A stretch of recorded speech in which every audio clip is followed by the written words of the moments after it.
Hey guys, Meredith here from Revelation Health, and as you can see, we're not at the store today, but I have Kelly here of Simple Life Mom, and she has been making some incredible soaps for us that we're having in our store now. We're all using them and loving them. I think my personal favorite is the rose, but she makes these at her home, these natural soaps, totally non-toxic, with amazing ingredients that smell fabulous. So we're going to talk a little bit about her soaps in this video today because they're a really important product that she has in her line, and just kind of talk about the soaps. So why do you choose some of these ingredients? So I'm looking at the soaps. I see tallow, olive oil, coconut oil, lye, and can you talk a little bit about some of these soaps, why you chose certain ingredients? Well, different ingredients, especially, I'll put it like this. When you're making soap, you want to look at your ingredients in two categories. You have your lye water, and then you also have your oils. Okay. And the oils that you choose, each one of them are going to bring something different to the soap. So shea butter, coconut oil, olive oil, they'll all bring something different. Honey, castor oil, some of that will make the soaps more bubbly. Some of them will make them more creamy. They'll lather differently depending on which ones you use. So all of that's taken into account, and it's really a science. It's really interesting. A little chemistry experiment, right? Kind of like a lab. It really is.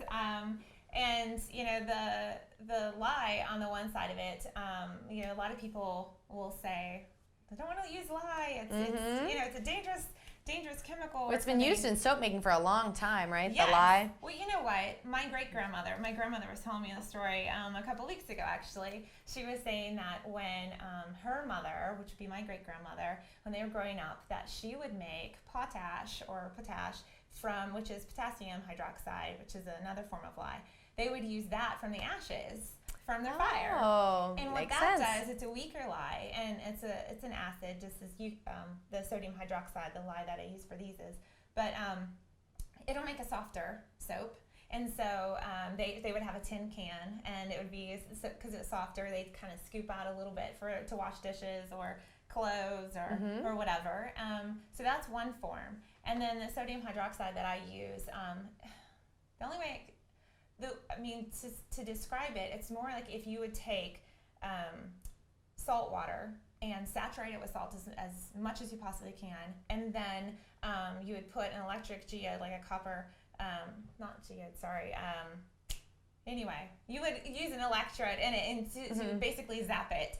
And anyway, you would zap it until it does release a gas, so you have to do this outside. But this is how people at home, I've never done it like this, but make their own lye, and then it goes down, and so basically it's a salt, and it is caustic, and that you don't want to put it on your skin. But what happens when you make soap is that it's a wonderful scientific. It's kind of like this. If you think about when you were in elementary school or whatever, I'm sure you used baking soda and vinegar. Oh, right? yes, did the volcano. Yes. So you do the baking soda and you do the vinegar, you put them together, and you have something that's completely different. You have the carbon dioxide as the gas output, and even the liquid that you have is not baking soda and vinegar anymore. It's a brand new thing. And it's the same thing with lye and oils. You put them together, and you come up with something that is completely different. And so that the lye basically busts open the oil molecules, and they combine to make soap molecules called saponification. And what we do is we have something called superfatting, where there is actually a lot more fat than there is lye. And so all of that lye is used up in making soap. You can't have soap without lye. It's impossible. And so it is an old process that they understood so long ago before they were even able to. They didn't know the science behind it, but they knew it worked. So you have this wonderful, cool combination, and like I said, the super fatting, so that you have these fats that are left over, and they're good oils, wonderful, that our skin nourishing needs. Oils. You have to have them for Just your like skin. we need them internally, we need them externally as well. Yes, and so yes, definitely.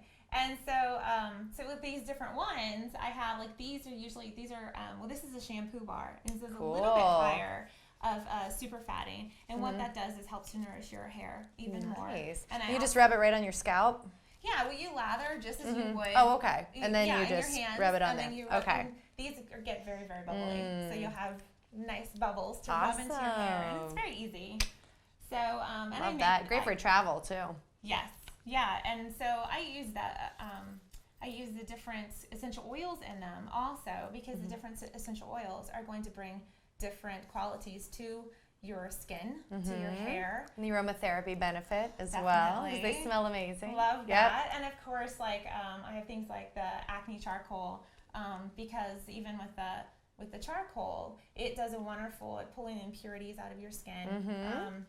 So there's different things. When I choose ingredients, it's not done on a whim. I do a lot of research, and I make sure that these are things that are pure and wonderful for you, and really nourish your skin. And like you said, the aromatherapy benefit is wonderful as well. Amazing, amazing. No synthetic fragrances can smell like this. It's just and you know only from what? nature can these smells come.